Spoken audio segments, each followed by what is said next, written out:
After World War II, Korea was divided into two sections. The Soviet Union took the north and the US took the south. The Korean War began when the North Koreans invaded below the 38th parallel on June 25, 1950. The North Koreans invaded South Korea because they wanted to spread communism after World War II.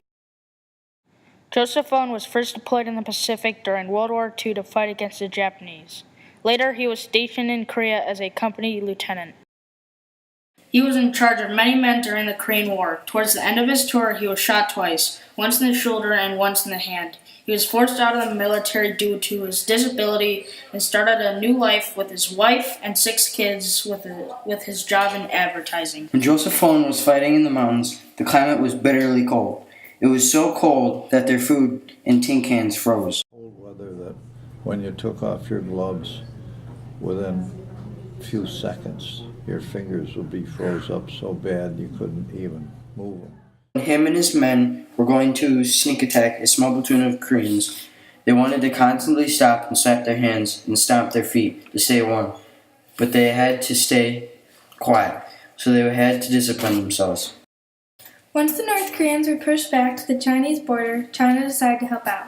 They wanted to help out the North Koreans because they thought the Americans were a threat to their country. They sent out a force which outnumbered the Americans 10-1. The U.S. was forced to retreat back to South Korea to get aboard one of many U.S. ships. Many men were killed from the cold and from the Chinese attackers. As the 1st Marine Division was retreating, Joseph and a few of his men decided to take out a machine gun post. As they were climbing up the hill, 2 soldiers turned and shot Mr. Owen before he could pull up his gun on them. He was put into an aid station in South Korea and then transferred to a hospital in Japan. Once they took out the bullets, he was sent to another hospital in New York City.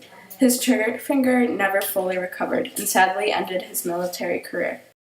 After the war was over, Mr. Owen got into the business of advertising. Many years later, Joseph retired from his job in advertising. He later wrote the book called Colder Than Hell. He wrote it to honor his men who fought side by side with him.